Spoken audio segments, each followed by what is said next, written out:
자, 우리 하나님의 말씀 우리가 함께 보도록 하겠습니다. 그리고 제가 바삐 내려오느라고 이 설교를 안 갖고 내려왔네요. 빨리 올라가서 설교 문제 갖다 주세요. 가끔 가다 보면 이럴 때도 있습니다. 자, 우리 하나님의 말씀 봅시다. 하나님의 말씀은 전도서 3장 11절에서 14절입니다.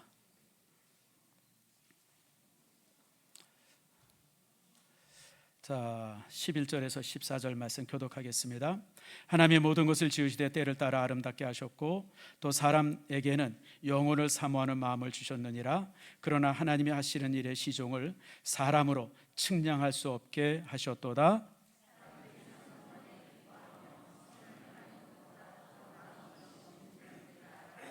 사람마다 먹고 마시는 것과 수고함으로 낙을 누리는 그것이 하나님의 선물인 줄도 또한 알았도다.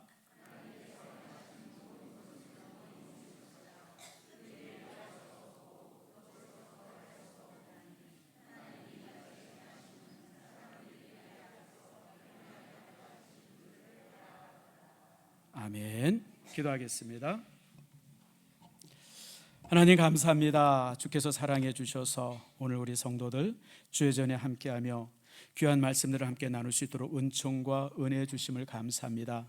참으로 오늘 특별히 감사한 것은 우리 이제 예인이와 하영이가 이처럼 이제 입교했고 또 헌하의 이수민 귀한 아버지 주의 딸들이 세례를 받았습니다. 아버지 하나님, 이들이 주의 안에서 아름다운 사람들 되게 하시고 하나님 안에서 복된 사람들 되어지도록 인도해 주시옵소서. 복의 복을 더하시되 건강의 복을 더하시고 평강의 복을 더해 주시옵소서. 특별히 예인이 하영이 나에는 이제 아버지 하나님 이제 공부하는 학생들입니다. 아버지, 저들이 정말 아버지 어디서나 정말 아버지 으뜸이 되게 하고 하나님께서 특별히 지혜를 주셔서 정말 아버지 많은 곳에서 으뜸이 되어지는 복들 내려주시되 주변 사람들에게 사랑을 받으며 또 많이 사랑할 수 있는 축복의 사람들 되게 해 주시옵소서. 수민이는 이제 청년입니다. 이제 아버지 여러 가지 일들이 많습니다. 취업과 또 여러 가지 일들이 많은데 그런 모든 것들마다 하나님께서 일일이 붙들어 주시고 선한 모습으로 지도하시는 축복 주님 내리워 주시옵소서. 복과 은혜가 함께하기를 원합니다. 하나님의 크고 놀라우신 은총에 귀하게 저를 돌보시는 축복 주님 내리워 주시옵소서. 고마우신 아버지 하나님, 이 시간 말씀을 듣습니다. 주의 말씀이 우리에게 놀라운 은혜가 되게 하시고 말씀의 은혜를 통해서 정말 우리가 새로워지게 해 주시옵소서. 하나님 감사합니다. 주님께서 붙들어 주시는 놀라움 속에서 말씀으로 우리가 치유되게 하시고 강건하게 되게 하시고 말씀으로 새로워지는 은총들 주님 내리워 주시옵소서. 주 앞에 감사드립니다. 오늘 주님의 놀라우신 은혜가 우리를 새롭게 하기를 원합니다. 특별히 아버지, 우리 마음에 그리고 이제 육신의 질병과 또 이제 여러 가지 얽힘들, 힘듦이 있습니까? 오늘 말씀을 들음으로 인해서 그 모든 것이 깨끗하게 치유되어주는 축복 주님 내리워 주시옵소서. 감사드리고 예수님의 이름으로 기도드립니다. 아멘. 자, 우리 이제 구호가 있죠. 샬롬 부흥입니다. 같이 한번 해보십시다. 샬롬. 여러분의 인생 속에 샬롬, 정말 평안이 온전히 이루어지는 축복이 있기를 바랍니다. 신앙의 목표가 샬롬입니다. 건강하고 그리고 이제 우리가 서로 한번 인사합시다. 축복합니다. 사랑합니다. 또 한번 우리 이쁩니다도 한번 해봅시다. 시작. 이쁩니다. 여러분 이뻐요. 나는 이제 여러분 봐서 이쁜지 모르겠는데 외국 사람들이 한국 사람들이 아주 이쁘다 그래요. 어제 제가 잠깐 영상을 하나를 봤는데 그 이제 외국인들에게 한국인이 어떻습니까? 한국이랑 일본이랑 중국 사람 구분이 됩니까? 뭐 이제 이런 그 영상이 하나가 있더라고요. 그런데 거기 대답하는 사람들이 물론 이제 그런 사람들만 뽑아놨는지 모르겠는데 아주 재밌더라고요. 구분이 된대요.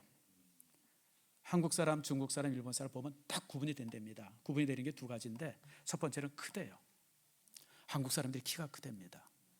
여러분, 우리 한국 사람들의 평균 키가 얼마인지 아세요? 남자들 키가 175인가 그렇대요.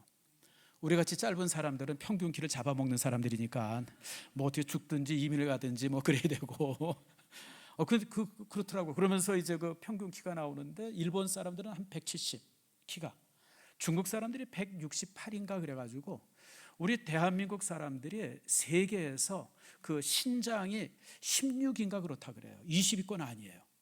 난 깜짝 놀랐어요. 야, 그런데 그러고 보니까 진짜 우리 한국 사람들이 크더라고요. 오늘 제가 아까 설교 3부 예배 설교 마치 올라가다가 지우를 만났는데 이놈이 이만해요. 이제 중3쯤 된 것 같아요. 중2인가 중3인데. 그래서 얘네들 뭘 먹어서 이렇게 큰가. 애들이 많이 크더라고요. 두 번째, 한국 사람은 광채가 난대요. 난 아무리 봐도 광채 나는 사람이 없는데 그래서 구리물을 좋은 걸 쓰나. 근데 아무튼 그 사람들이 바라볼 때는 한국 사람들이 광채가 난다 그러더라고요. 신기해요. 우리 옆 사람 광채나 남을 확인해 봅시다. 나요? 물광 이렇게. 예, 여러분 아무튼 한국 사람들이 이쁩니다. 대한민국의 역사가 우리 한반도의 역사가 5,000년이라고 그러잖아요. 이 5,000년의 역사 중에서 정말 제일 좋은 시대를 우리가 살고 있습니다. 항상 힘들었는데 여러분 우리 한반도라고 하는 지형을 이렇게 한번 보세요. 한쪽은 다 산악지역 아닙니까? 사람이 살만한 데는요 서쪽 지역에 여기에 이제 평야가 있고 남쪽에 평야 있고 나머지는 사람 살만하질 않아요. 지금부터 한 400년 전에 오키나와라고 하는 곳에서 우리나라에 선물을 하나 줬답니다. 코끼리. 근데 선물을 딱 받았는데 이거 키우기가 너무 어려운 거예요. 그래서 조정에서 이제 뭐 몇 년 가지고 있다 도저히 코끼리 먹이를 댈 수가 없어가지고 그리고 이제 이걸 이제 지방으로 내려보냈답니다. 내려보내고 저쪽 섬으로도 보내고 그래서 결국 그 오키나와에서 온 이제 이제 코끼리가 그 외로워서 또 이제 굶어서 죽었다 그래요. 그런데 왜 이렇게 지방으로 내려보냈냐면 코끼리 먹을 것을 댈 수 있는 식량이 없었답니다. 여러분 우리 조선이라고 하는 땅이 그렇게 가난했어요. 그러니까 코끼리 한 마리 키울 수 있을 정도의 여력도 없을 정도로 우리가 가난했던 나라입니다. 그러니 여러분 한반도에서 산다고 하는 것이 얼마나 힘들어요. 여러분 저기 캄보디아 가보셨죠? 그 시엔립에 가보면 거기 큰 그 이제 이렇게 그 사원이 하나 있잖아요. 그 사원의 부조를 보면요 전쟁했던 전쟁이 이렇게 부조로 이렇게 막 기록이 돼서 거기 보면 고대 시대 때 싸우면요 그 코끼리가 말처럼 코끼리를 그 위에서 막 가고 그랬어요. 그러니까 그 당시 그 이제 그 캄보디아나 무슨 뭐 태국도 마찬가지고 뭐 이렇게 버마도 마찬가지죠. 이런 나라들은 보통 코끼리를 뭐 수백 마리 수천 마리씩 키웠어요. 그러니까 그 나라는 물산이 많으니까 그냥 그렇게 많은 걸 키워도 아무 문제가 없었는데 우리나라는 선물로 준 코끼리 하나 먹일 수 있는 그런 여력도 없었던 나라가 조선입니다. 그러니 여러분 이 조선 반도에 산다고 하는 것이 얼마나 힘들어요, 여러분들. 여러분 또 계절은 얼마나 힘들어요. 올여름에 얼마나 힘들었어요. 그냥 겨울만 오길 바랐는데 겨울 딱 오니까 여러분 어때요? 죽었구나 싶죠. 이 추위를 또 어떻게 견뎌야 되나. 대한민국처럼 사계절이 뚜렷한 나라가 없습니다. 계절이 뚜렷하다는 게 여러분 좋은 게 아니에요. 우리는 어렸을 때 계절 뚜렷하다는 걸 되게 좋은 걸로 봤는데 계절이 뚜렷하다는 것은 여름에 지겹게 덥고 겨울에 무섭게 춥다는 얘기예요. 우리나라가 그렇습니다. 그새 제가 TV에서 영상을 하나 봤는데 핀란드 사람이 이렇게 인터뷰를 하는데 그런 얘기를 하더라고요. 핀란드보다 대한민국이 훨씬 더 춥대요. 아니 여러분 핀란드가 위도가 어디예요? 핀란드 위도가 50도가 넘잖아요. 북극권이에요. 핀란드라는 나라가. 우리나라는 이제 그 위로로 38선이고 아래가 한 4 정도 되나요? 거기서 사는데 우리나라가 겪는 추위가 저 북극권에 있는 나라들보다 더 춥답니다.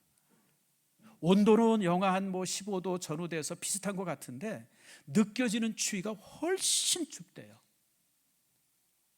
그러나 한국 사람들은 정말 더위 엄청나게 덥게 살고 겨울에 엄청나게 춥게 살고 또 여러분 그것만이 답니까 여러분들? 또 여름에는 또 가끔가다 한 번씩 또 태풍이 오잖아요.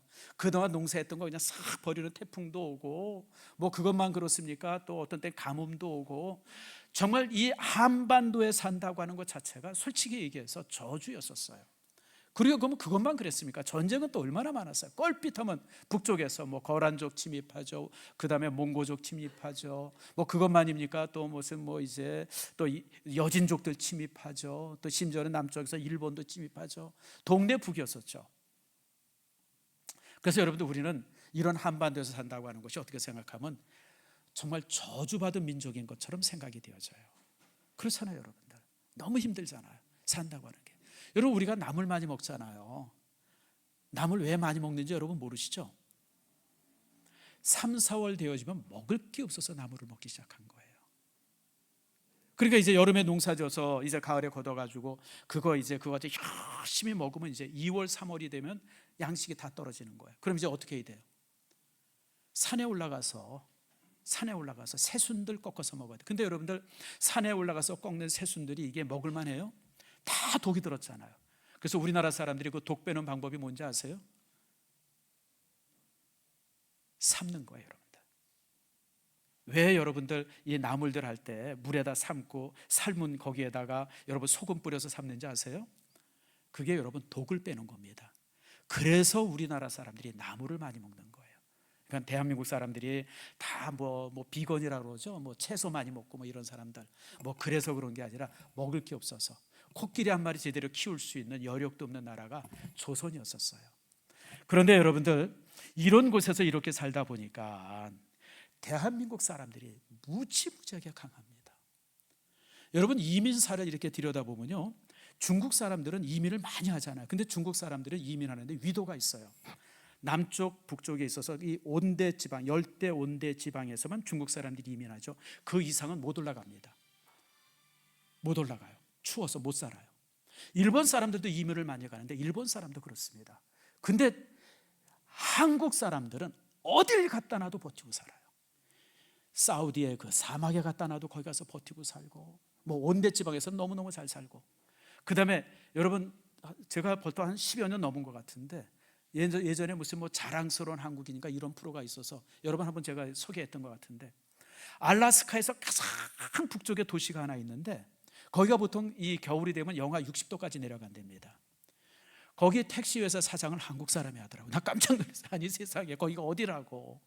그래서 이제 그 인터뷰를 하더라고요, 기자가. 아니 어떻게 여기까지 왔냐 그랬더니, 아무튼 이 사람이 이제 남미에 처음 이민을 왔던 것 같아요. 남미에서 이민하다가 여기 갔다 저기 갔다 미국 갔다가 도저히 이것저것 안 돼가지고 결국 이 알래스카 맨 북쪽까지 와가지고 택시 운전을 했답니다. 근데 이제 한국 사람들의 특징이 뭐예요? 택시 운전하다 조금 있으면 뭐가 되죠? 사장 되잖아요. 그래가지고 이제 그걸 이렇게 방송하는 걸 제가 봤어요. 여러분, 한국 사람들이 왜 이렇게 강한지 아십니까? 이 조선 반도라고는 여기서 하드 트레이닝을 받아서 그래요. 너무 우리가 이곳에서 버티고 힘들게 사니까 바깥에서 외국 나가서 사는 건 사는 것도 아니에요, 여러분들. 너무너무 쉬운 거예요. 어디 가서 살든지. 여러분, 고려인들 보세요. 스탈린이 그냥 갖다 뿌린 사람들 아닙니까? 일본 사람이랑 이렇게 연합해가지고 소련 공격할까 봐 잡아다가 중앙아시아에다가 다 뿌렸어요. 흩어져 살게. 근데 여러분, 3년 만에 그 사람들이 다 부자가 됐답니다. 첫 해는 가져온 양식 가지고 간신히 버티고 살고, 두 번째는 그 씨 뿌려가지고 이제 걷어서 간신히 먹고 살고, 세 번째 3년째만 되어지면 그 뿌려진 씨에서 잉여분을 만들어가지고 여분을 만들어서 팔면서 부자가 됐다고 그러더라고요. 지금 그 고려인들이, 그래서 여러분들 중앙아시아에 살고 있는 고려인들은요 다 살만해요, 여러분들. 그리고 그 사람들에 의해 가지고 그 지역에 이런 농사도 되어지고. 여러분, 이런 것을 이렇게 바라보면서 참 대한민국이 참 그래서 여러분들 이렇게 하드 트레이닝을 받았기 때문에 우리 한국 사람들의 특징이 뭐냐면 강합니다. 그리고 포기하지 않습니다. 그래서 그 대표적인 것들이 몇 가지가 있는데, 요즘에 보면 뭐가 있냐면 우리 선교사들 보세요. 대한민국이 파송한 선교사들은 그 지역 안에서 언제나 대단하게 생각합니다. 제가 우리 김철구 선교사 이제 우리가 1월 달에 우리가 이제 간다 지금 여러분 광고했는데, 여러분 그 파푸아가 열대 지방이고 거기에 선교사 어느 선교사가 제일 많이 왔냐면 호주 선교사가 제일 많이 왔어요. 호주 선교사가 거의 한 200년 가까이 되어집니다. 카나다 선교사, 미국 선교사, 이런 사람들이라서 파푸아 선교를 제일 많이 했는데, 그 사람들이 150년, 200년 동안 수백 명의 선교사가 와서 이룬 것과 우리 단 2명의 선교사, 김철구, 송영근 선교사 두 사람이 가서 이룬 것과 비교해 보면 거의 비슷해요. 여러분 이 두 사람에 의해 가지고 만들어진 그 이제 문예일 선교센터 같으면 지금 땅의 평수가 한 4,000평, 5,000평, 3, 4,000평 정도 큰 땅이잖아요. 거기에 정말 수십 가구가 와서 공동체 생활하잖아요. 거기에 유치원 있죠, 중학교, 고등학교 있죠, 교회 있죠. 너무너무 놀랍죠. 그러니까 외국인들이, 다른 사람들이 바라볼 때는 한국이라는 나라가 참 기가 막힌, 한국 사람이 참 특별한 사람인 거예요. 이게 왜 그런지 아세요? 대한민국이라고 하는 나라 자체가 논산훈련소보다 더 센데요.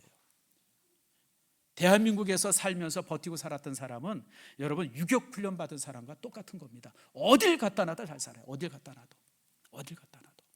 참 그런 거는 저만 아는 게 아니라 여러분들도 더 잘 알죠. 뭐 조금 시간이 갔습니다만은 너무 잘 아는 얘기죠. 옛날에 뭐 한 10여 년 전에 우리나라가 이제 사드인가 그거 배치되면서 중국이랑 모든 관계가 끊어졌잖아요. 한한령이라 그래가지고 문화도 못 들어온다, 드라마 못 들어온다, 영화 못 들어온다, 화장품 못 들어오게 한다, 자동차 못 팔게 한다, 뭐 이래가지고 다 금지를 시켰는데, 사실은 여러분들 20년 전, 10년 전까지만 해도 우리 한국이 중국 때문에 먹고 살았어요. 중국에다 물건 파느라고. 근데 그게 딱 끊어져 버린 거예요. 근데 여러분 끊어지니까 망했어요? 어떻게 했어요? 끊어져서 더 잘 됐어요. 여러분들 자동차는 지금 어디다 제일 많이 팔죠? 미국에다 제일 많이 팔아요. 화장품은요? 동남아, 유럽, 미국에 더 많이 팔아요. 여러분들 그 다음에 또 K-팝은요? K-팝은 지금 세계적인 그 음악이 돼버렸어요. 뭐 K-팝부터 시작해가지고 여러분 드라마, 영화, 중국이 막았는데 중국이 막는 바람에 우리나라가 세계적인 나라가 됐어요. 왜 그래요? 한국 사람들이 독해서 그래요. 한국 사람들은요 막히면 좌절하지 않습니다. 그러니까 외국의 많은 나라들이, 아프리카의 많은 나라들이 대한민국의 발전처럼 우리도 발전해보자 그러고 그냥 막 애를 쓰는데 이게 안 돼요. 왜 안 되는 줄 아세요? 왜 안 될까요? 따라합시다. 종자가 다르다. 종자가 달라요. 종자가 달라. 한국 사람 같이 해볼 수 있는 사람들이 없어요. 여러분들 지금 여러분 잘 아는 것처럼 아프리카의 많은 곳에서 새마을운동을 합니다. 루안다 같은 나라가 아주 대표적인 나라고요. 실제 새마을운동 기치 들고 새마을운동하는 나라들이 아프리카에 되게 많습니다. 한국처럼 기적을, 한강의 기적을 만들겠다. 근데 그들이 해는데 안 돼요. 한국 사람 같은 그런 기질이 없기 때문에 그렇습니다. 그래서 한국 사람들은 독특한 DNA가 있죠. 여러분 제가 왜 이렇게 이 이야기를 자주 이렇게 길게 말씀을 드렸냐면, 우리가 생각할 때는 이것 때문에 우리가 힘들다, 저것 때문에 우리가 굉장히 고통스럽다, 그것 때문에 우리가 아프다 그러는데, 그것 때문에 잘 되고 그것 때문에 더 잘 되는 것이 많은 거예요. 대한민국은 이런 혹독한 환경 때문에 대한민국 사람이 이처럼 DNA가 다른 모습으로 이제 되어진 겁니다. 그래서 여러분 요 조그만 나라가 올림픽에 나가면 10위권 안에 항상 들고요, 요 조그만 나라가 자동차만 해도 세계 3위권이 되어지고, 반도체도 여러분 우리가 요즘에 이제 삼성이 위기다 그러는데 여러분 위기 아니에요. 여러분들 20, 30년만 해도 우리나라 반도체는 고사하고 여러분들 트랜지스터 라디오 하나도 제대로 못 만든 나라인데 그 나라가 발전해서 여기까지 왔어요. 여러분들 우리는 우리나라가 대단한 줄 아는데 여러분 아니에요. 여러분들 맨 밑바닥에서 팍 끼면서 온 거예요. 지금 이 위치에서 무슨 뭐 여러 가지 위기가 있다는데 여러분 위기 아니에요. 여러분들 이 정도는요 여러분 대한민국 사람한테는 따라합시다. 껌값이다. 껌값이에요. 여러분들 더 놀라운 기적을 만들 겁니다. 두고 보세요. 여러분들 여러분이 그런 사람들이고 우리 민족이 그런 사람들입니다. 오늘 그래서 성경은 우리에게 뭐라고 말씀드리냐면 한번 따라합시다.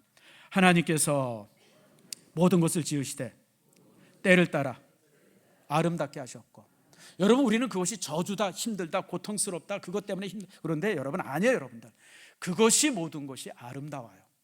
지나고 보면 아름다운 거예요. 하나님께서 그래서 우리에게 이런 걸 주셨구나. 역사가 그렇고요, 자연이 그렇습니다. 특별히 여러분 때를 따라 아름답게 하셨던 말에 이 관심을, 때를 따라라고 하는 것은 상황이 항상 아름다웠다는 거예요. 여러분 우리는 요즘에 지금 우크라이나나 지금 이제 팔레스타인 전쟁이 나가지고 참 우리가 기도 많이 하잖아요. 하나님 저들에게 평화를 주세요. 왜 저런 전쟁이 일어납니까? 이게 도대체 이해가 되지 않는 전쟁이잖아요. 하루에 수천 명씩 죽어나가는데 난 왜 전쟁을 하는지 모르겠어요. 사람들이 땅을 빼앗는 것이에요. 서로 그냥 끝장을 내겠다는 것도 아니고, 그러면서도 하루에도 수천 명씩 죽어요. 왜 저런 전쟁을 하는지. 근데 지금은 우리가 몰라요. 앞으로 여러분들 한 10년, 20년 지난 다음에 그런 전쟁이 왜 있는지를 우리가 알게 될 거예요. 20세기의 가장 큰 불행이 뭔지 아세요? 2차 세계대전입니다. 그래서 여러분들 2차 세계대전은요, 역사학자들이 말할 때 유럽의 자살이라고 그럽니다. 자살. 유럽인들이 서로 자살한 거래요. 그래서 여러분 생각해 보세요. 프랑스랑 독일이 싸울 이유가 뭐가 있어요? 아무 이유가 없어요, 여러분들. 여러분 국경을 맞대고 지금까지 잘 살아왔는데 뭐 때문에 그렇게 죽기 살기로 싸워요? 근데 그러고 싸워가지고 얼마가 죽었냐면 5천만이 죽었어요, 여러분들. 근데 전쟁에 5천만 죽어서 전쟁 끝나고도요 수백만이 죽습니다. 부역자들 때문에. 우크라이나 같은 나라만 해도요, 여러분들 그 독일이 내려왔을 때 우크라이나 국민들이 독일 편 들었어요, 여러분들. 그래서 소련과 같이. 근데 전쟁이 끝나고 나니까 소련 사람들이 독일 편 들은 우크라이나인들을 수백만을 학살합니다. 그것뿐만이 아니죠. 뭐 프랑스도 그렇고 여기저기에서 여러분들 부역자들이 얼마나 많이 죽습니까? 근데 여러분 아세요? 2차 대전이 있음으로 인해서 그 이후에 모든 식민지들이 해방이 됩니다. 그게 우리나라예요, 여러분들. 여러분 만약에 2차 대전 없었으면요, 저는 나카무라 상했을 것이고 우리 김 장로님은 아마 노무라 상했을 것 같고 우리 오늘 세례받은 여기는 히치코 상했을 것이고 우리는 아직도 일본 밑에서 식민지 살았을지도 몰라요, 여러분들.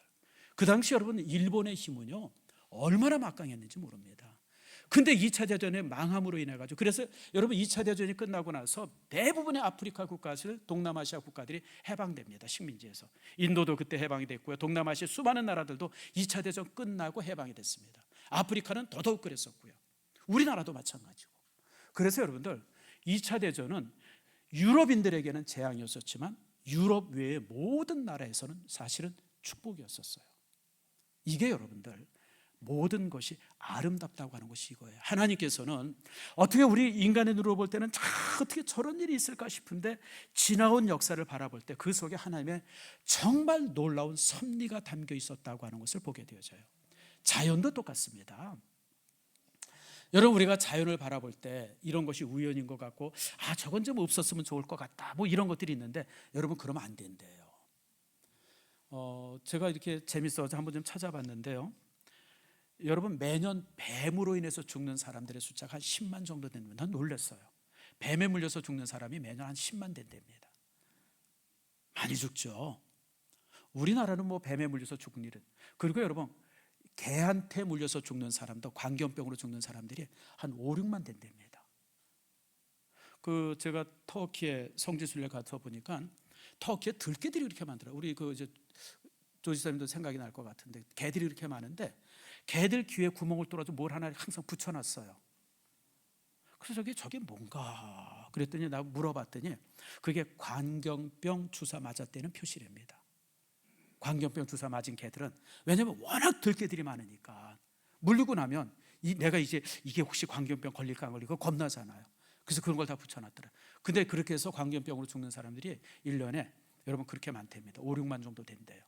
근데 여러분 모기에 물려서 죽는 사람들이 얼마인 줄 아세요? 모기 70만이랍니다. 1년에 모기에 물려서, 그러니까 모기가 물어서 죽은 게 아니라 여러분 말라리아, 또 뭐 있죠? 황열병, 또 뭐 있죠? 댕기열, 이런 게 다 모기한테 덜려지는 병인데 이런 병이 옮겨져서 죽는 사람들이 한 70만. 그러니까 이제 굉장히 모기를 없애겠다고 하는 뭐 이제 이런 그 연구들이 많아요. 그런데 문제는 뭐냐면 모기를 못 없앤답니다. 왜 못 없애냐면 모기가 벌보다 벌 다음으로 수분을 많이 시킨대요. 우리는 벌이 과일 수분을 제일 많이 시킨다고 생각하잖아요. 두 번째가 뭔지 아세요? 나비가 아니라 모기랍니다. 그러니까 여러분 모기가 다 없애면요 못 먹는 과일들 무수하게 많아진답니다. 모기 다 없어지면요 뭐 쌀은 어떤지 모르겠어요. 아무튼 그렇다고 그래요. 그래서 특별히 여러분 모기에 의해서만 수정이 되는 이 과일들이 있대요. 그 중에 하나가 코코아랍니다. 카카오 같은 거. 그래서 여러분들 모기가 다 사라지면 이제 초콜릿 못 먹는다 그래요. 여러분 너무 신기하잖아요. 그리고 또 여러분 모기가 제일 많은 동네가 어딘 줄 아세요? 이거 알아맞히시는 분 내가 상 하나 드리겠습니다. 오늘 새가족 도루문 주려고 만든 상이 하나 있는데 모기가 제일 많은 동네 시베리아랍니다. 여러분 상상이 가요? 그 동토에 모기가 제일 많대요. 우리는 생각할 때 모기 많은 것이 저 열대지방에 모기 많은 줄 아는데 아니랍니다. 시베리아에 제일 많답니다. 여름이 되어지면 시베리아는요 모기 떼들 때문에 그냥, 근데 그 시베리아의 모기 때문에 그 시베리아에 있는 그 이제 툰드라 그런 어떤 그 이제 풀이나 이런 게 보호가 된대요. 그럼 뭔 소린가 그러고 읽어봤더니 모기 떼 때문에 거기에 살고 있는 술록 있죠, 술록 사슴 같은 거, 그게 다 북쪽으로 이동을 한대요. 그 모기에 하도 시달려가지고. 그렇지 않고 모기가 없으면 그 술록이 거기 벌판 아주 그냥 완전히 초토화시킨답니다. 다 뜯어먹어가지고. 근데 모기 때문에 다 북쪽으로 하고 그 바람에 풀들이나 나무들이 잘 자라고 겨울 되면 다시 이제 술록들이 내려오고. 그래서 모기를 못 없앤대요. 더 재미난 게 모기 새끼가 뭐죠? 장구벌레잖아요. 그게 물을 정화시킨답니다.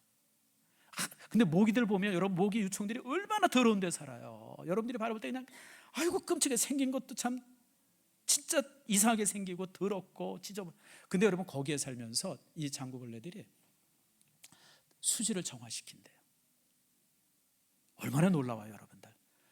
물리고 사세요. 그냥 물리는 게 물리는 게 여러분 정말 좋은 일 하는 거예요 여러분들.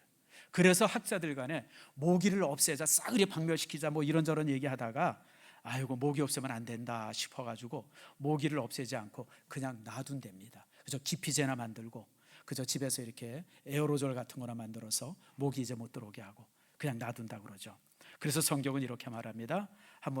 같이 한번 읽어봅시다. 시편 19편 1절인데 자, 한번 다 같이 읽겠습니다. 시작. 하늘이 하나님의 영광을 선포하고 궁창이 그 손으로 하신 일을 나타내는도다. 여러분, 이 자연 속에는 수없이 많은 자연물들, 이 자연, 그리고 우리가 지금까지 수천 년간 겪어왔던 역사들, 이런 모든 것을 통해서 우리는 하나님의 영광을 보게 되어지고 하나님이 그 손으로 하신 일들을 확인하게 되어지는 거예요. 역사라고 하는 것이 우연하게 되어지고 뭐 제멋대로 돌아가는 것 같은데 여러분들, 그 역사 안에 하나님의 놀라운 섭리가 담겨져 있어요. 자연도 마찬가지예요. 뭐 풀 하나, 모기 하나로도, 모기 한 마리 그 속에서도 하나님의 엄청난 이런 하나님의 섭리가 담겨져 있다라고 하는 것이 하나님께서 우리에게 주신 말씀이죠.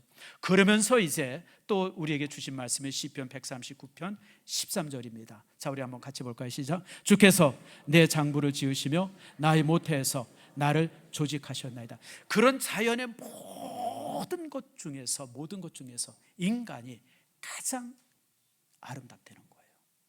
인간이 가장 아름다워요. 여러분, 우리 사람들이 바라볼 때 우리 매일 바라봐서 뭐 그게 그거고 그 사람이 그 사람이 같은데, 여러분 인체라고 하는 것이 얼마나 놀라운 신비함이 있습니까? 신비 중에 최고의 신비가 인간의 몸이고요. 여러분, 기적 중에 최고의 기적이 인간의 몸이죠. 여러분, 자동차를 보세요. 자동차 아무리 좋은 차를 타도요 30년 40년 지나면요 여러분 썩어서 문드러지죠. 근데 여러분 우리 뭐 있어요? 여러분들 쇠가 하나도 있습니까? 여러분 이 살 가지고 우리가 몇 살 살아요? 저는 벌써 70년 살았어요. 여기 80년 살고 90년 사시는 어르신도 있어요. 앞으로 좀 더 좋아지면요 100년도 더 살 거예요. 여러분 이거 가지고 우리가 그렇게 오래 살아요. 그리고 눈 이런 여러 가지 장기들. 저는 사실 옛날에 뒤통수에 눈이 하나 있었으면 되게 그러고 싶었어요. 뒤통수에 눈이 있으면 뭐가 좋죠? 여러분 시험 볼 때 얼마나 좋아요. 야, 그래서 때만 되면 뒤통수에 눈이 있었으면 얼마나 좋을까. 근데 여러분 뒤통수에 눈이 있으면 요즘에 되면 안 될 것 같아요. 머리 감을 때 매일 여러분들 비누 들어가잖아요. 근데 눈이 두 개라고 하는 것도 이게 굉장히 기적이랍니다. 눈이 두 개가 있기 때문에 우리가 거리를 구분한대요. 눈이 하나밖에 없으면요 거리 구분을 못 한답니다. 여기 있는지 저기 있는지 저쪽에 있는지 이게 구분이 안 된대요. 눈이 둘이 있으면서 초점이 맞춰지면서 이게 거리 측정이 된답니다. 눈 둘도 기가 막히고, 여러분 코도 이렇게 나온 거, 이게 어떤 분이 그러더라고요. 코가 이렇게 나온 게 이게 안경 쓰기 좋으라 이렇게 나왔대요. 여러분 그거 아니죠 여러분들. 코가 이렇게 나와진 것이 여러분들 살면서 열대지방에 살든지 아니면 추운 곳에 살든지 호흡할 때 문제 없게 하려고 이런 코도 기가 막히게 만드시고, 이런 모든 것을 바라볼 때, 그 다음에 이제 우리가 겪는 이 역사 문제들, 특별히 우리 민족의 역사를 바라보고 그럴 때마다 참 하나님께서 모든 것을 이렇게 만져주신다라고 하는 것을 우리가 한번 다시 보죠. 그래서 여러분들, 인간은 하나님의 창조 중에서 절정의 아름다움을 가진다는 거예요. 절정의 아름다움, 그게 인간이에요. 사람이요, 애기만 이쁜 게 아닙니다.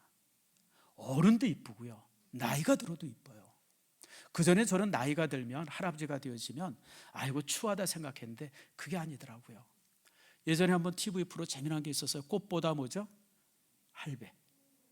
그 할아버지 네 사람이 여행을 하는데 참 전 그걸 보면서 참 괜찮다. 이거 야, 나이가 들어도 저런 모습이 있을 수 있구나. 그 짝퉁들이 많이 나왔죠. 꽃보다 또 뭐가 나왔죠? 아줌마인가 할매인가 기억나죠? 뭐죠? 뭐 여자들 또 이렇게 아줌마들 또 서너시 다니. 요즘에는 할머니가 없답니다. 아세요 여러분들? 옛날에는 여자들의 일생을 넷으로 구분했어요. 소녀, 처녀, 아줌마, 할머니. 근데 요즘은 이게 바뀌었답니다. 소녀, 처녀, 아줌마, 보톡스 아줌마. 이렇게 네 번째가 이제는 할머니가 아니고 보톡스 아줌마랍니다. 근데 여러분들, 사람이 나이 들었다고 해서 추해지지 않잖아요. 나이가 들면 익잖아요. 여러분, 나이가 들면요, 늙은 게 아니라 익은 거예요. 익은 거지 늙은 게 아닙니다, 여러분들. 노인들 보고, 물론 노인들이 되어지면 여러 가지 이제 뭐 판단력도 좀 흐려지기도 하고 이러고 저러고 그러긴 하지만, 그러나 여러분, 나이가 들었다고 해서 추한 거 아니에요. 나이가 들어도, 제가 이제 요양센터 얼마 전에 한번 이제 예배 드리러 가봤는데 94살 되셨던 어르신이 얼마나 건강한지요. 남자 어르신인데 나 깜짝 놀랐어요. 야, 저 나이에 어떻게 저럴 수 있나 싶을 정도로. 그래서 여러분들, 인간은 아름답습니다. 그런데 인간이 아름다운 이유가 있어요. 왜 아름다우냐면 오늘 본문에 이렇게 말합니다. 따라하세요. 제가 읽을 테니까. 또 사람들에게는 영혼을 사모하는 마음을 주셨느니라. 이게 모든 피조물과 인간의 다른 점입니다. 여러분, 피조물들 중에 대단한 피조물들이 많아요. 사람보다 지혜로운 동물들이 많습니다. 여러분, 문어가 똑똑하대요. 나도 깜짝 놀랐어요. 문어가 사람보다 IQ가 높답니다. 돌고래도 사람보다 IQ가 높고요. 여러분, 동물들 중에서 사람보다 머리 좋은 것들이 꽤 있어요. 근데 여러분, 왜 사람만이 만물의 영장인 줄 아세요? 사람만이 영혼을 사모해요. 사람만이 영혼에 대한 기대가 있어요. 그래서 결혼을 하더라도 까만 머리가 못 되도록, 그런 얘기 뭐냐면 부부 사이가 영원하기를 소망하는 거예요. 영원하기를 소망하는. 뭐 그뿐입니까? 우리가 무슨 뭐 기업을 이룬다든지 나라를 이룬다든지 우리가 뭘 하고 그럴 때 그것이 영원히 지속되기를 소망하잖아요. 인간들은 그 안에, 내면 속에 하나님께서 영원을 사모하는 마음을 심어줬어요. 그게 왜냐하면 창세기 1장에 그 말이 나옵니다. 하나님께서 흙으로 사람을 지으시고 그 코에 무엇을요? 생기를 불어넣으셔서 그때부터 사람이 무엇이 된지라? 생명이 되었다 그랬어요. 여러분, 살아있는 모든 존재를 생물이라고 합니다. 여러분, 이건 식물이죠. 어쨌든 생물이에요. 나무도 생물이고, 여러분 바깥에 나가서 보는 개도 생물이고 고양이도 생물이에요. 그러나 모든 살아있는 것이 생물이지만, 죽어있는 모든 것은 무생물이고 살아있는 것은 다 생물이지만, 인간은 생물이 아니에요. 인간은 하나님의 영이 함께하는 생명입니다. 생명의 존재가 인간이에요. 동물과 여러분, 이렇게 뭐 외모는 비슷한 것 같고 생긴 거는 비슷한 것 같지만 여러분, 동물과 인간은 어마어마한 간극이 있어요. 왜요? 영혼을 사모하는 생명의 존재이기 때문에 그렇습니다. 우리가 그래요. 자, 여러분, 그래서 하나님께서 우리 인간에게 바로 그런 모습을 주었다라고 하는 거예요. 제가 참 예전에 여러분에게 한번 그 책을, 죽음이란 무엇인가라고 하는 책을 쓴 셀리 케이건이라고 하는 하버드대 교수, 아주 유명한 사람이 한 분 계십니다. 그분이 이제 아주 그분의 강의가 하버드에서 되게 유명한 강의였다 그래요. 그리고 그분의 강의가 뭐냐면, 독특한 게 뭐냐면 이 강단 위에 여기에 앉아가지고 딱 책상 다리 하고 앉아가지고 강의를 하시는 분이에요. 아마 그 책 표지에 이제 그 책이 있어요. 강의도 좀 독특하고 또 죽음학이죠. 일종의 이제 죽음이란 무엇인가 이런 걸 가지고 수십 년 동안 강의하고 그게 굉장히 인기 있는 강의가 돼가지고 아무튼 그 이제 학생들이 그 청취자들이 꽉꽉 찬다 그래요. 그분의 논지가 딱 이겁니다. 죽음이라고 하는 것이 삶의 부분이지 특별한 것이 아니다. 이제 그런 논조로 이제 그 책 전체가 쓰여져 있어요. 그러니까 우리가 살고 이 땅에서 태어나죠. 잉태되어지고 태어나서 그리고 이제 자라고 성숙하고 그리고 이제 늙고 나면 이제 죽어요. 이게 이제 인간의 자연스러운 과정이라는 거예요. 죽음은 특별한 게 아니다. 여러분들이 죽음을 무슨 뭐 특별한 거로 생각하고 뭐 그렇게 두려워하는데 두려울 필요 없다. 그거는 삶의 한 과정 중에 하나다. 이제 그러고 쭉 얘기를 했던 거예요. 저도 그래서 그 책을 읽으면서 되게 동감을 많이 했어요. 그래, 참 그렇구나. 근데 여러분 이분이 작년에 돌아가셨어요. 이제 병에 걸려서 이제 작년에 이제 돌아가셨는데, 그러니까 많은 그 학생들 또 이제 주변의 동료들이 그 죽음을 바라보면 저 사람은 참 죽음을 의연하게 받아들일 것이다라고 생각을 했어요. 그렇잖아요, 여러분들. 평생 죽음하게 대해서 강의를 했으니까 의연하게 받아들이고 죽음 앞에서도 참 태어날 것이다. 다들 그렇게 생각하고 그렇게 기대하고 그 사람의 죽음을 바라봤는데 여러분 이게 너무 황당한 일이 생겼어요. 임종을 앞두고 죽음을 앞두고 그분이 그냥 막 발광을 하는 거예요. 저주하고 욕하고 막 두려워서 그냥 막 떨고. 그래가지고 주변 사람들이 너무너무 놀란 거예요. 아니 평생을 죽음을 얘기한 사람이 저기 도대체 뭘까? 왜 그럴까요? 죽음을 앞두고 영혼을 보게 된 거예요.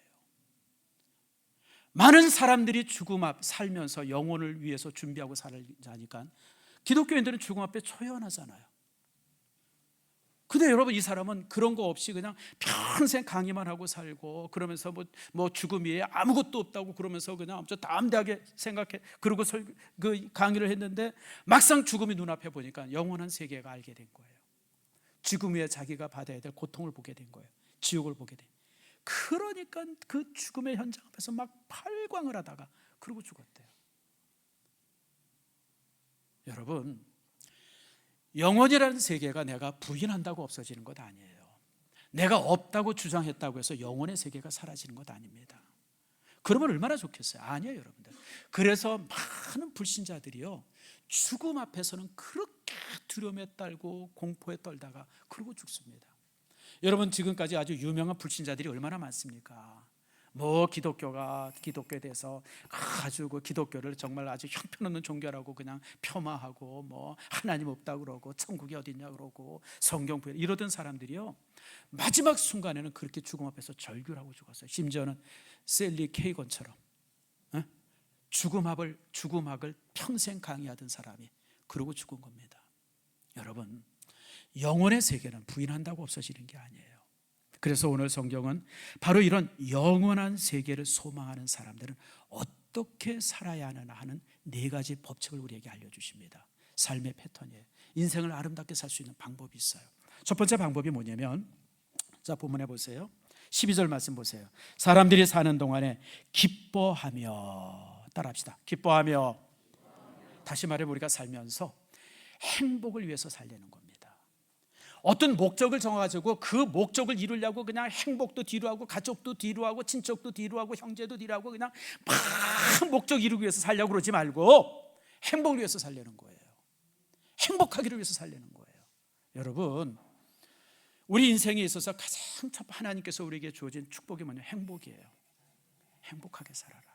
하나님께서 우리에게 주신 사명입니다. 삶의 목표입니다. 여러분 행복을 위해서 사세요. 행복하려고 여러분 애쓰세요. 행복 뭔가 이루고 무슨 여러분들이 무슨 뭐 성공하려고 그러고 뭘 이루고 무슨 뭐 그러려고 그걸 위해서 행복을 소진시키지 마세요. 행복을 내팽겨치지 마세요. 그러므로 여러분들이 참 무서운 사람들이 있어요. 저는 어떤 목표를 이루기 위해서 자신의 행복을 막 이렇게 제어하는 사람들 보면 참 무섭더라고요. 하나님께서 우리에게 주신 인생의 제일 첫 번째 목표는 행복입니다. 여러분 따라합시다. 이래도 되고 저래도 된다. 제가 여러분 지금까지 살아보면서 여러분들에게 느끼는 결론인데, 이래도 되고 저래도 돼요. 이렇게 안 되면 내 인생 끝나다. 여러분, 그런 인생 없어요. 여러분들, 돼도 좋고 안 돼도 괜찮아요. 여러분들, 인생에는 수없이 많은 길들이 있어요. 우리가 특별히 이제 청년들 연애하다가 이제 뭔가 이렇게 서로 갈라서면 그냥 서로 막 그냥, 얼마 전에 신문에 보니까 뭐 이렇게 절교를 선택했다 그래서 그냥 그 집에 찾아가서 그냥 그 여자도 죽이고 그냥 가족도 막 죽이고, 어떤 애가 이랬더라고요. 세상에 그런 바보 같은 애가 어디 있어요. 어떤 여자친구가 절교를 선언했어요.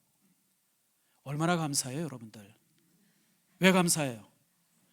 내 앞에 2,500만의 여자가 있는데 대한민국에만 몇 명 있어요? 2,500만이 있는데, 세계적으로는요 한 40억의 여자가 있는데 감사해야지. 거기 왜 그 난리를 쳐요? 바보죠.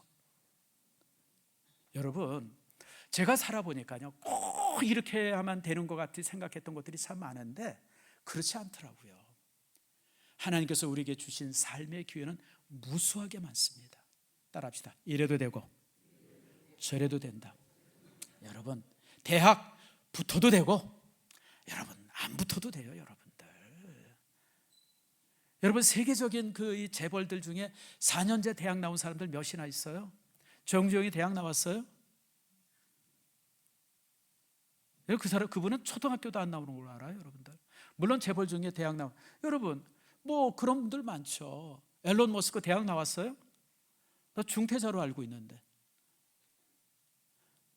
여러분, 나와 말면이 그 좋은 대학 나와만이 무슨 뭐 인생이 필 것 같이 생각하는데 안 그래요, 여러분들.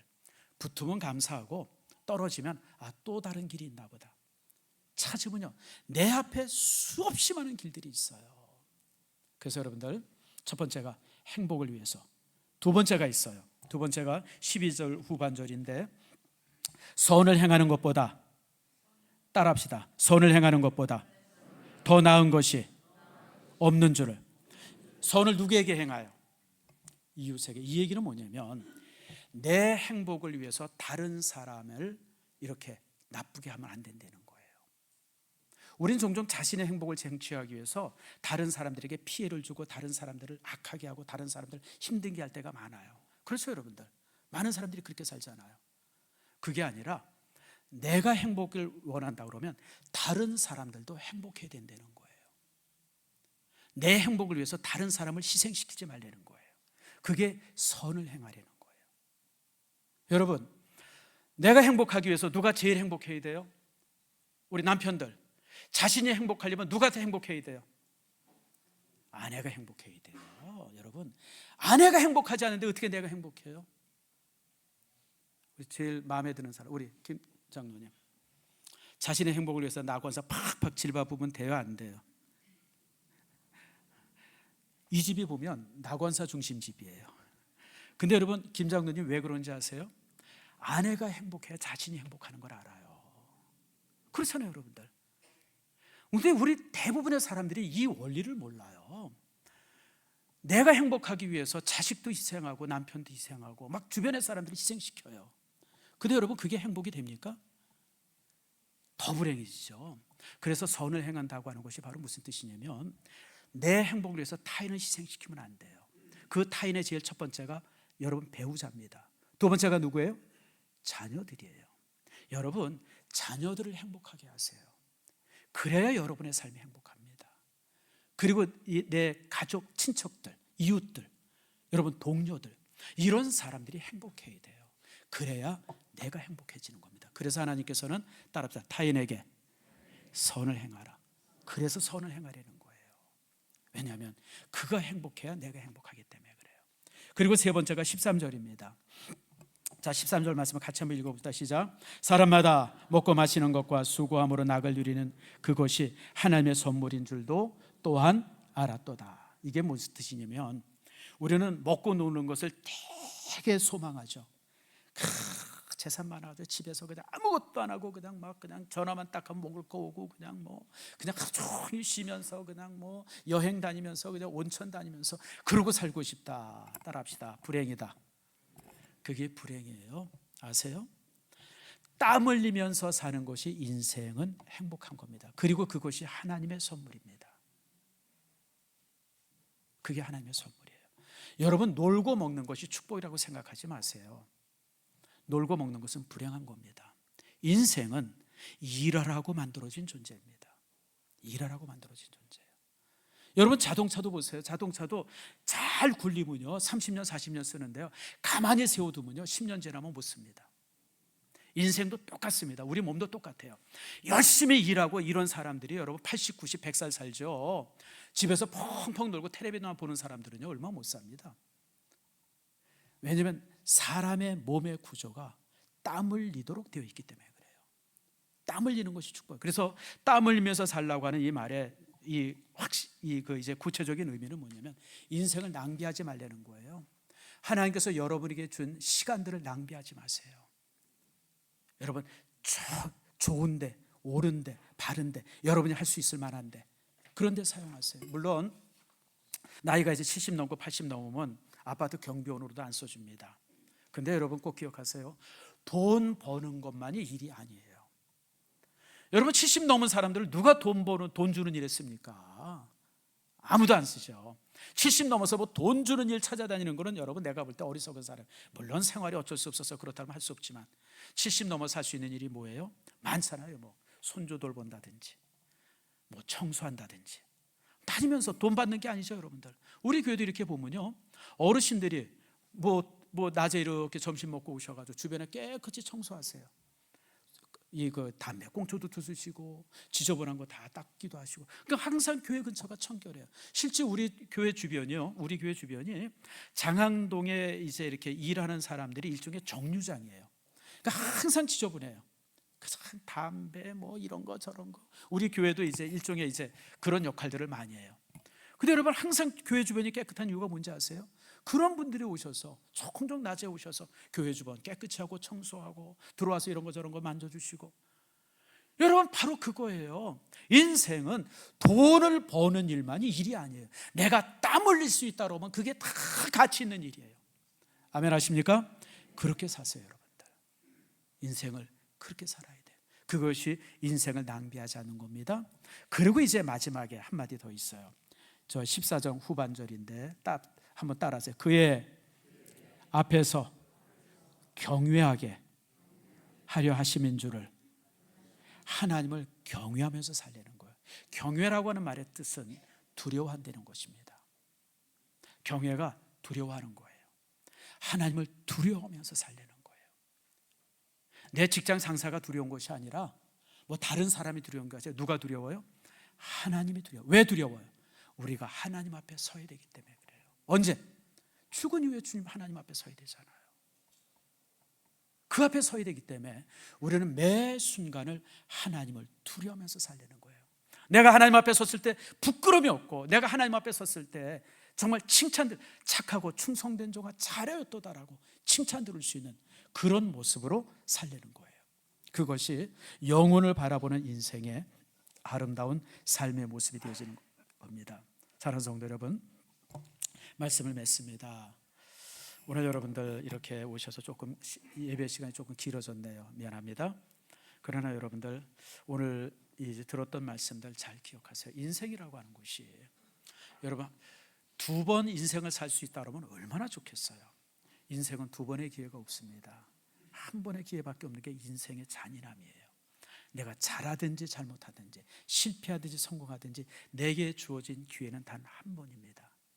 그렇기 때문에 우리는 낭비해서도 안 되고 실패해서도 안 됩니다. 오늘 본문은 그렇게 살아야 할 인생이 어떤 모습인가, 항상 마음속에 영혼에 대한 기대가 있어야 되고, 그리고 이제 구체적으로 그러려면 행복해야 돼요. 여러분, 행복하세요. 괜히 여러분 이 사람 저 사람한테 막 다투고 갈등, 여러분 그렇게 살지 마세요. 손해보세요. 여러분들 악착같이 사는 사람한테 여러분 무슨 수로 이겨요. 여러분들 그냥 주세요. 행복하세요. 그리고 나랑 가까운 사람들을 행복하게 하세요. 그게 선을 행하는 거예요. 그리고 하나님의 주신 시간을 낭비하지 마세요. 그게 땀 흘리는 거예요. 뭐든지 열심히 사세요. 그리고 마지막으로 하나님을 경외하세요. 그럴 때 여러분의 인생은 참으로 아름다운 인생이 되어질 줄 믿습니다.